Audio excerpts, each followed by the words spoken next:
بسم اللہ الرحمن الرحیم۔ السلام علیکم ورحمۃ اللہ وبرکاتہ۔ آج کا ہمارا ٹاپک میدان بدر میں۔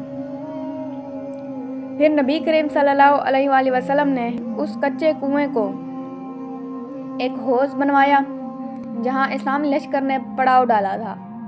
آپ صلی اللہ علیہ وآلہ وسلم نے اس میں پانی بھروا دیا اور ڈول بنوا دیے۔ اسی طرح حضرت خباب رضی اللہ تعالیٰ عنہ کے مشورے پر عمل ہوا۔ اس کے بعد سے حضرت خباب رضی اللہ تعالیٰ عنہ کو ذی رائے کہا جانے لگا۔ اس موقع پر حضرت سعد بن معاذ رضی اللہ تعالیٰ عنہ نے آپ صلی اللہ علیہ وآلہ وسلم سے عرض کیا، اے اللہ کے رسول، کیوں نہ ہم آپ کے لیے ایک عرش بنا دیں۔ عرش کھجور کی شاخوں اور پتوں کا ایک سائبان ہوتا ہے، آپ اس پر تشریف رکھیں، اس کے پاس آپ کی سواریاں تیار رہیں اور ہم دشمن سے جا کر مقابلہ کریں۔ نبی کریم صلی اللہ علیہ وآلہ وسلم نے ان کا مشورہ قبول فرمایا، چنانچہ آپ صلی اللہ علیہ وآلہ وسلم کے لیے سائبان بنایا گیا۔ یہ ایک اونچے ٹیلے پر بنایا گیا۔ اس جگہ سے آپ صلی اللہ علیہ وسلم پورے میدان جنگ کا معائنہ فرما سکتے تھے۔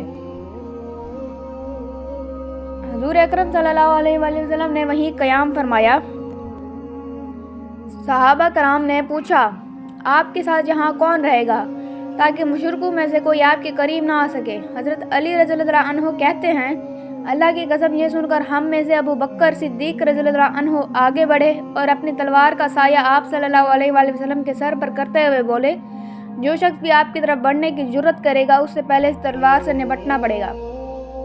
حضرت ابو بکر صدیق رضی اللہ عنہ کے ان جرت مندانہ الفاظ کی بنیاد پر حضور نبی کریم صلی اللہ علیہ وآلہ وسلم نے انہیں سب سے بہادر شخص قرار دیا۔ یہ بات جنگ شروع ہونے سے پہلے کی ہے۔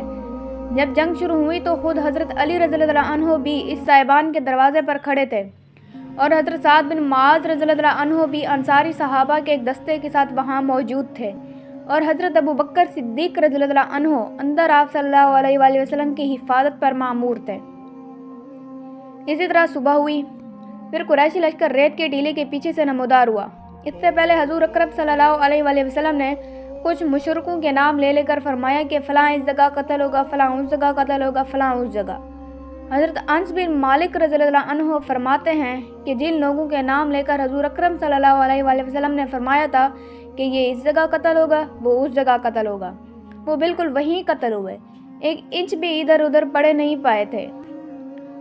حضور نبی کریم صلی اللہ علیہ وآلہ وسلم نے جب دیکھا کہ قریش کا لشکر لوہے کا لباس پہنے ہوئے ہے اور ہتھیاروں سے خوب لیس بڑھا چلا آ رہا ہے، تو اللہ رب العزت سے یوں دعا فرمائی، اے اللہ، یہ قریش کے لوگ، یہ تیرے دشمن اپنے تمام بہادروں کے ساتھ بڑے غرور کے عالم میں تجھ سے جنگ کرنے، یعنی تیرے احکامات کی خلاف ورزی اور تیرے رسول کے جھٹلانے کے لیے آئے ہیں۔ اے اللہ، آپ نے مجھ سے اپنی مدد اور نصرت کا وعدہ فرمایا ہے، لہٰذا وہ مدد بھیج دیں۔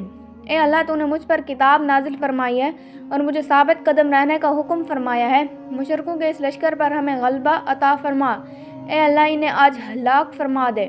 ایک اور روایات میں آپ صلی اللہ علیہ وآلہ وسلم نے دعا میں یہ الفاظ بھی آئے ہیں، اے اللہ، اس امت کے فرعون ابو جہل کو کہیں پناہ نہ دے، ٹھکانہ نہ دے۔ غرض جب قریشی لشکر ٹھہر گیا تو انہوں نے امیر بن وہب جہمی رضی اللہ عنہ کو جاسوسی کے لیے بھیجا۔ یہ عمیر بن وہب رضی اللہ عنہ بعد میں مسلمان ہو گئے تھے اور بہت اچھے مسلمان ثابت ہوئے تھے، اور آپ صلی اللہ علیہ وآلہ وسلم کے ساتھ غزوہ احد میں شریک ہوئے۔ قریش نے عمیر رضی اللہ عنہ سے کہا، جا کر محمد کے لشکر کی تعداد معلوم کرو اور ہمیں خبر دو۔ عمیر رضی اللہ عنہ اپنے گھوڑے پر سوار ہو کر نکلے۔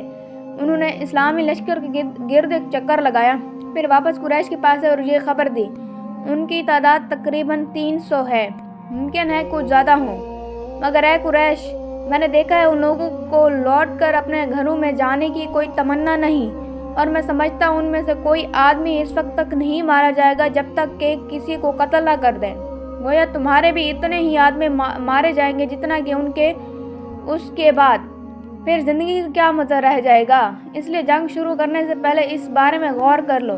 ان کی بات سن کر کچھ لوگوں نے ابو جہل سے کہا، جنگ کے ارادے سے باز آ جاؤ اور واپس چلو، بھلائی اسی میں ہے۔ واپس چلنے کا مشورہ دینے والوں میں حکیم بن حزام بھی تھے۔ ابو جہل نے ان کی بات نہ مانی اور جنگ پر ٹل گیا۔